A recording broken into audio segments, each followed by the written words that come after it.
Welcome to join. 예? 이번 시간에는요, 패드 금리 인상은 틀린 것 같고요. 미국이 기준금리 내려야 한다는 이 주장과 기준금리 내릴 경우 미국 시장이 다시 최고점 갱신 랠리를 펼칠 가능성이 있는지, 뭐 이런 주제를 가지고 신나게 한번 놀아보겠습니다.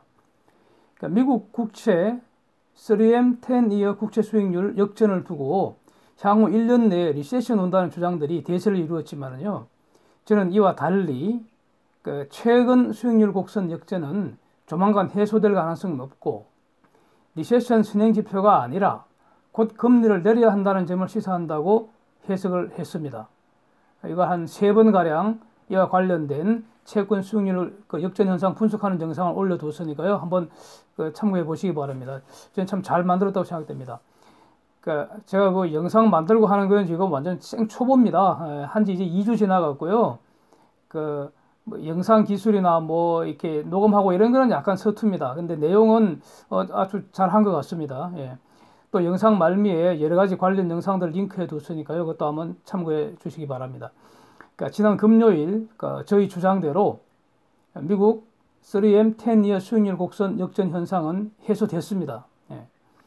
이제 패드 금리 인상이 틀린 이유를 보겠습니다.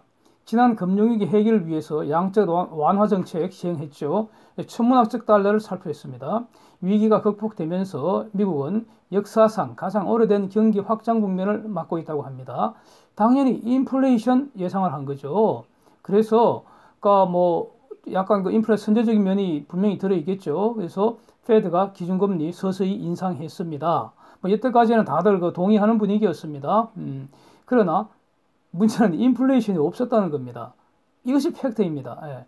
인플레이션이 없다면 금리 인상 지지할 수 없습니다. 금리 인상 초기에는 단기, 장기 금리가 모두 올랐습니다. 예. 그러니까 단기 금리 움직임은 거의 기준금리 인상에 바로 연동되어 버리고요. 가장 민감하죠. 장기 금리는요, 장기 인플레이션 기대치에 연동이 됩니다. 예. 채권 수익률 곡선을 자세히 분석한 결과에 의하면요, 작년 가을부터 단기금리는 계속 오르는데 장기금리는 오히려 내렸습니다. 예. 그러니까 1년 전과 비교하면 장기금리는 많이 내렸습니다.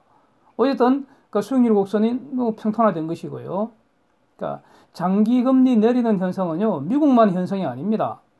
독일도 그랬고요, 일본도 그랬고요, 우리 한국도 그랬습니다. 이 수익률 곡선을 분석한 결과입니다. 역사상 유례없는 달러 살포, 경기 확장. 그런데 어째서 인플레가 없는지 참 신기합니다. 재미납니다. 예, 재미나면 또 신나게 놀아야 되니까 제가 자료를 준비하고 있습니다. 어쨌든 인플레를 전제하고 금리 올렸는데 지나고 보니 인플레 없다는 것이 확인된 이상 금리 인상은 정책 실패라고 평가받아야 합니다. 패드는 금리를 내려야 합니다. 이 주장은 논리적인 결론인데요. 문제는 트럼프, 커들러 이분들의 어떤 말씀은 힘이 실리는 말씀이잖아요. 예. 트럼프가 계속 패드를 비판을 했고요. 예. 그렇다고 트럼프가 대놓고 패드 정책에 관여한 건 아니죠. 패드 정책에 대해서 의견을 말할 수는 있잖아요. 예. 그 정도라고 저는 생각을 합니다. 예. 커들러도 최근에 아주 강력하게 패드는 지금 당장 한 50bp 정도 내려야 된다, 이렇게 얘기를 한 거 아닙니까? 그러면서 자산 축소도 당장 중단해라, 이런 얘기입니다. 자산을 축소한다는 것은 패드가 가진 채권을 시중에 팔아버리니까 시중에 돈이 없어지는 거죠. 이거 멈추라는 겁니다. 이 트럼프, 커들러 이런 분들은 지금 힘을 가진 분들이니까 이 말씀은 일반적인 학자나 전직 관료들이 하는 말과는 차원이 다른 거죠. 네. 그리고 또 지금 트럼프는 항상 날개를 달았지 않습니까? 내년에 원래부터 저는 재선을 거의 확실시 했습니다만은 이제는 거의 99% 재선된다고 봐야겠죠. 그래서 재선이 확실시 되는 대통령의 발언을 우선적으로 패드는 저는 고려하리라고 생각합니다. 예. 금리를 내려야 하는 또 다른 이유가 있는데요. 달러 강세 현상입니다. 네. 트럼프를 비롯해서 미국은 달러 강세를 싫어하죠. 위안 약세와 달러 강세는 같은 현상의 다른 표현일 뿐입니다. 지금 말이죠. 독일, 일본, 한국 등에 비해서 미국 금리 지나치게 높습니다. 금리 높으면 달러 강세죠. 10년물 국채 수익률이 미국이 지금 2.407%인데요. 독일 마이너스 0.068, 일본 마이너스 0.091, 한국 1.83%입니다. 이례적이잖아요. 미국의 디폴트 리스크가 독일보다 높습니까? 한국보다 높습니까? 아니잖아요. 자, 이런 여러 점들을 다 고려하면은, 그리고 지금, 미국 언론에서도 금리 내려야 한다 하는 이런 여론들이 형성이 되는 것 같아요. 자, 그 다음에 만약에 하반기 이후 내년까지 기준금리 한두 번 인하하면 어떤 일이 일어나겠습니까?